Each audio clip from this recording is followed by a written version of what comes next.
അപ്പോൾ നമ്മുടെ ഈ ഒരു വണ്ടിയിൽ MP3 പ്ലെയർ മാറ്റിയിട്ട് പുതിയൊരു ആൻഡ്രോയിഡ് സിസ്റ്റം കയറ്റിയായിരുന്നു. അപ്പം നമ്മൾ ഇങ്ങനെ ഒരു അപ്ഡേഷൻ വരുമ്പോഴത്തേന് എന്തൊക്കെയാണ് മാറ്റങ്ങൾ വരുന്നത്, അങ്ങനത്തെ കുറച്ച് കാര്യങ്ങളാണ് ഇന്ന് ഞാൻ പറയാൻ പോകുന്നത്. അപ്പോൾ നമുക്ക് വലിച്ചു കിട്ടാൻ നേരെ വീഡിയോയിലിട്ടു. അപ്പോൾ welcome to new video of tune on wheels. നമ്മളിപ്പോൾ വെച്ചിട്ടുള്ളതെന്ന് പറഞ്ഞാൽ നമ്മുടെ FX ഓഡിയോയുടെ ഒരു 2GB 16GB ഒരു 9" സിസ്റ്റമാണ് ഈ കയറ്റിയിട്ടുള്ളത്. അപ്പം 9" സ്ക്രീൻ ആയതുകൊണ്ട് തന്നെ നിങ്ങൾക്ക് ഡൗട്ട് തോന്നുന്നു. കാരണം നമുക്ക് നേരത്തെ ഇരുന്നെന്ന് പറഞ്ഞാൽ ഒരു ചെറിയൊരു 7" ഒരു MP3 പ്ലെയറാണ്. അപ്പോൾ അതിൽ നിന്ന് ഇങ്ങോട്ടേക്ക് ഒരു മാറ്റം വരുമ്പോഴത്തേനും എങ്ങനെയാണ് ഇവിടെ ഇത്രയും സൈസിൽ ഇത് പക്കായിട്ട് ഫിറ്റ് ആവുന്നതെന്നൊക്കെ വെച്ചാൽ ഒരു സംശയം തോന്നും. അപ്പം ആ സംശയം ഞാൻ മാറ്റിത്തരാം. ഇതാണ് ഇതിന് മുന്നേ ഇരുന്ന നമ്മുടെ ആ ഒരു നോർമൽ MP3 പ്ലെയർ. അപ്പം നിങ്ങൾക്ക് ഇത് കാണുമ്പോൾ മനസ്സിലാവും. അതായത് ഇത് ഇങ്ങനെയല്ല വരുന്നത്, ഓൾറെഡി ഒരു പാനലോട് കൂടിയാണ് വരുന്നത്. ഇതിപ്പോൾ നമ്മുടെ 7" പാനലാണ്.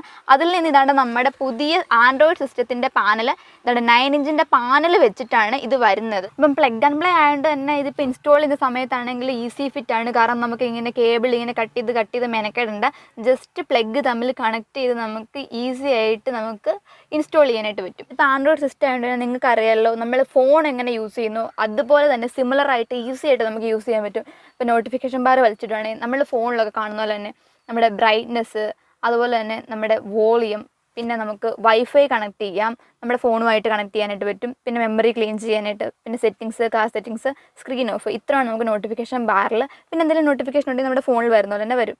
പിന്നെ നമുക്ക് ഇതാണ്ട് നാവിഗേഷനുണ്ട്. അതിപ്പോൾ നാവിഗേഷൻ്റെ കാര്യം പറയുകയാണെന്നുണ്ടെങ്കിൽ നമുക്ക് ജസ്റ്റ് ആദ്യം നമ്മുടെ ഹോട്ട്സ്പോട്ട് ഒന്ന് കണക്ട് ചെയ്ത് കൊടുക്കുക. എന്നിട്ട് നമുക്ക് ഓൾറെഡി ആയി കഴിഞ്ഞാൽ പിന്നെ നെറ്റ് വേണ്ട, അത് ഓൾറെഡി ആയിക്കോളും. ദെൻ നമുക്ക് ഇതാണ്ട് റേഡിയോ ഉണ്ട്. റേഡിയോ ഞാൻ എന്തായാലും ഓപ്പൺ ആക്കി കാണിക്കുന്നില്ല, കാരണം എന്തായാലും മ്യൂസിക് വന്നാൽ നമുക്ക് കോപ്പിറൈറ്റ് കിട്ടും. അപ്പോൾ ഇതാണ്ട് ഇവിടെ നമുക്ക് ഇൻബിൽട്ട് ആയിട്ട് വരുന്ന ജസ്റ്റ് ഒരു മ്യൂസിക്കിൻ്റെ ആപ്പ് വരുന്നുണ്ട്. പിന്നെ ഇവിടെ ഒരു സെറ്റിങ്സ് വരുന്നുണ്ട്. ഇവിടെ വരുന്ന സെറ്റിങ്സ് എന്ന് പറഞ്ഞാൽ നമ്മുടെ ഫോണിലൊക്കെ നോർമലി കാണുന്ന പോലെ തന്നെ, പക്ഷേ അതിനെക്കാട്ടിലും ഇച്ചിരി കുറവാണ്. നമുക്ക് ആപ്സ്, സ്റ്റോറേജ്, ലൊക്കേഷൻ, അക്കൗണ്ട്സ്, അങ്ങനെ വളരെ സിമ്പിളായിട്ടുള്ള കുറച്ച് സംഭവങ്ങൾ, കോമൺ ആയിട്ടുള്ള ഫീച്ചേഴ്സ്. അതിനുശേഷം നമ്മൾ മെനുവിലോട്ട് പോകുകയാണെന്നുണ്ടെങ്കിൽ നമുക്ക് ഇത്രയുമാണ് ഇതിനകത്ത് വരുന്ന ആപ്സും കാര്യങ്ങളും. ഇപ്പം നമുക്ക് ഓരോന്നായിട്ട് നോക്കുകയാണെന്നുണ്ടെങ്കിൽ ഇവിടെ ഓക്സ് കാണുന്നുണ്ട്. ഓക്സിൻ്റെ നമുക്ക് ഇട്ടിട്ടുള്ളത് ഇവിടെ ആയിട്ട് നമ്മുടെ ഗ്ലോബോക്സിലോട്ടാണ് ഓക്സിൻ്റെ, അതുപോലെ പെൻഡ്രൈവ് ഒക്കെ കുത്താനായിട്ട് നമുക്ക് ഇട്ടിട്ടുള്ളത്. നമുക്ക് BT മ്യൂസിക് വരുന്നുണ്ട്. പിന്നെ കാർ ഇൻഫോ എന്ന് പറഞ്ഞിട്ടൊരു ആപ്പ് വരുന്നുണ്ട്. നമ്മുടെ ഇതിപ്പം ബേസ് മോഡലാണല്ലോ, സോ അതിൽ വലിയ കാര്യത്തിൽ ഒന്നും പറയാനും ഇല്ല.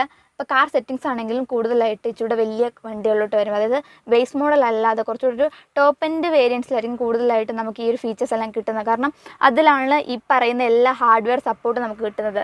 ഇപ്പോൾ ഇതിനകത്തൊക്കെ അതായത് നമുക്ക് ഹെഡ്ലൈറ്റ്, ബീപ്പ്, റിവേഴ്സിങ് മിറർ, ബാക്കാർ വോളിയം, ഇങ്ങനെ കുറേ സംഭവങ്ങൾ നമുക്ക് കിട്ടും. അപ്പോൾ ഇതൊന്നും നമുക്ക് എന്തായാലും ഇതിനകത്ത് പറ്റില്ല കാണിച്ചു തരാനായിട്ടും, സോ അത് ഞാൻ സ്കിപ്പ് ചെയ്ത് വിടുകയാണ്. പിന്നെ ക്രോമ, പിന്നെ ഇക്വലൈസർ ഉണ്ട്. ഇപ്പോൾ ഇക്വലൈസർ ഇപ്പം ഞാൻ സെറ്റ് ചെയ്തിട്ടുണ്ട് എല്ലാം ഏകദേശം, അതുകൊണ്ട് അതൊന്നും തൊട്ട് പണിയുന്നില്ല. പിന്നെ നമുക്ക് ഒരു സൗണ്ട് ഫീൽഡ്, അതായത് നമുക്കറിയാമല്ലോ നമ്മുടെ ഫ്രണ്ടിലും റിയറിലും അതുപോലെ തന്നെ ബോത്ത് സൈഡ്സിലും ഉള്ള സ്പീക്കേഴ്സിലോട്ട് നമുക്ക് എങ്ങോട്ടാണോ വോളിയം കോൺസെൻട്രേറ്റ് ചെയ്യേണ്ടത് അങ്ങോട്ടേക്ക് മാറ്റാൻ പറ്റും. അതായത് നമുക്കിപ്പോൾ ഫ്രണ്ടിലോട്ട് കൂടുതലായിട്ട് വോളിയം എടുത്ത് കാണിക്കണമെങ്കിൽ ജസ്റ്റ് ഇതൊന്ന് ഫ്രണ്ടിലോട്ട് ഇങ്ങനെ ആക്കുക. നമുക്ക് ലെഫ്റ്റിലോട്ട് വേണമെങ്കിൽ ലെഫ്റ്റിലോട്ട്, ഏത് സൈഡിലോട്ടാണ് നമുക്ക് വോളിയം കൂട്ടി കിട്ടേണ്ടത് അങ്ങനെ അഡ്ജസ്റ്റ് ചെയ്യാനായിട്ട് നമുക്കുള്ള ഓപ്ഷനും കാര്യങ്ങളും. പിന്നെ MIU ഡ്രൈവ് സ്ക്രീന്, ഇതെന്ന് പറഞ്ഞാൽ നമ്മുടെ ഒരു USB കുത്തിയിട്ട് നമ്മുടെ ഫോണിൻ്റെ ഡിസ്പ്ലേ ഇങ്ങോട്ട് കണക്ട് ചെയ്യുക, അതൊരു സെറ്റപ്പാണ്. ഇങ്ങോട്ട് വരുമ്പോൾ ഇതാണ് നെറ്റ്ഫ്ലിക്സ് ഒക്കെ നമുക്ക് ഓൾറെഡി ഇൻബിൽട്ട് വരുന്നതാണ് കേട്ടോ. നമ്മളിത് ശരിക്കും എടുത്തു കഴിഞ്ഞിട്ട് നമ്മൾ ആകെപ്പാടെ ഇൻസ്റ്റാൾ ചെയ്തിട്ടുള്ള റെസോയാണ്. നമ്മൾ ശരിക്കും പറഞ്ഞാൽ വേറെ ആപ്സ് ഒന്നും ഇൻസ്റ്റാൾ ചെയ്യാത്തതാണ് നല്ലത്, കാരണം ഇത് നല്ലോണം ഹാങ് ആവും. സോ നമ്മൾ എന്തായാലും ജസ്റ്റ് റെസോ മാത്രം ഒന്ന് എടുത്തിട്ടുണ്ട്.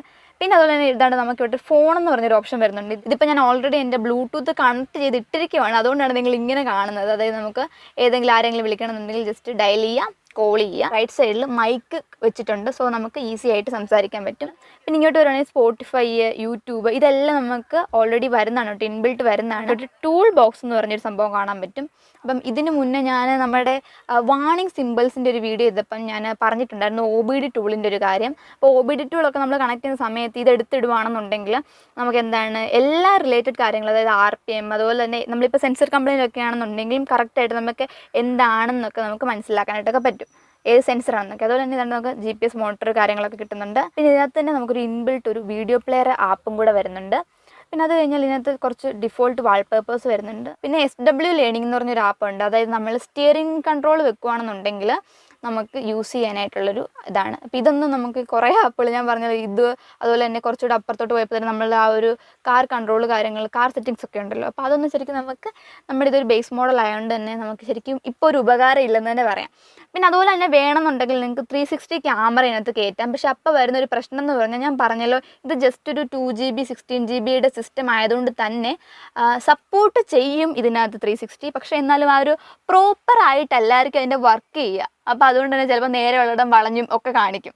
സോ നിങ്ങൾക്ക് അപ്പോൾ വരുന്ന 2 ഓപ്ഷനെ നിങ്ങളുടെ ഫ്രണ്ടിൽ കാണത്തുള്ളൂ. ഒന്നുകിൽ നിങ്ങൾ കാശ് മുടക്കി വെച്ച് 360 ഊരിക്കളയുക, ഇല്ലെന്നുണ്ടെങ്കിൽ കുറച്ചുകൂടെ കാശ് മുടക്കി ഇച്ചിരി കൂടെ നല്ലൊരു സിസ്റ്റത്തിലോട്ട് അപ്ഡേറ്റ് ചെയ്യുക എന്നുള്ളതാണ്. സോ ഞങ്ങൾ എന്തായാലും ഇപ്പം 360 ഒന്നും വെച്ചിട്ടില്ലതുകൊണ്ട്. അപ്പോൾ ഇത്രയാണ്. പിന്നെ അതുപോലെ തന്നെ നമുക്ക് റിവേഴ്സ് ക്യാം ഉണ്ട്. അപ്പോൾ ഇതിപ്പോൾ സിസ്റ്റം തന്നെയാണെന്നുണ്ടെങ്കിൽ നമുക്ക് ഒരു 7,500 രൂപ, അതായത് 7,500 പ്രൈസിങ് വരുന്നത്.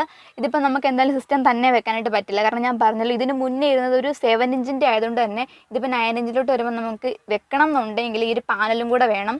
സോ ഈ ഒരു പാനലും അതുപോലെ തന്നെ നമുക്ക് ഞാൻ പറഞ്ഞല്ലോ റിവേഴ്സ് ക്യാമറ വെച്ചു. അപ്പോൾ ഇതെല്ലാം കൂടെ വരുമ്പോഴത്തേനും മൊത്തത്തിലൊരു 10 രൂപയ്ക്ക് നിങ്ങൾക്ക് ഈ ഒരു സിസ്റ്റം അപ്ഡേറ്റ് ചെയ്യാനായിട്ട് പറ്റും നിങ്ങളുടെ വണ്ടിക്ക്. അപ്പോൾ നിങ്ങൾക്ക് ഈ ഒരു സിസ്റ്റം ഇങ്ങനെ അപ്ഡേറ്റ് ചെയ്യണം എന്നുണ്ടെങ്കിൽ ആഗ്രഹം ഉണ്ടെങ്കിൽ നമ്മുടെ ഡിസ്ക്രിപ്ഷൻ ബോക്സിൽ എന്തായാലും നമ്മൾ ചെയ്ത ഷോപ്പിൻ്റെ നമ്പർ നമ്മൾ ഇട്ടിട്ടുണ്ട്. നിങ്ങൾക്ക് കോൺടാക്ട് ചെയ്യാം. ഒന്നെങ്കിൽ അവിടെ പോയി വെക്കാം, ഇല്ല എല്ലാവർക്കും കൊറിയർ സർവീസ് ഉണ്ട് കേട്ടോ, നിങ്ങൾക്ക് മേടിച്ച് ഫിറ്റ് ചെയ്യാം. എന്നത്തെയും പോലെ തന്നെ ഇന്നത്തെ നമ്മുടെ ഈ ഒരു കുഞ്ഞു വീഡിയോ ഇഷ്ടപ്പെടുന്നുണ്ടെങ്കിൽ ലൈക്ക് ചെയ്യുക, ഷെയർ ചെയ്യുക. എന്തെങ്കിലും സജഷനോ കാര്യങ്ങളോ പുതിയ വീഡിയോ എന്ത് വേണമെന്നൊക്കെ ഉണ്ടെങ്കിൽ കമൻറ്റ് ചെയ്യാൻ മടിക്കേണ്ട. അപ്പം പുതിയൊരു വീഡിയോ ആയിട്ട് വരുന്നവരെ ബൈ.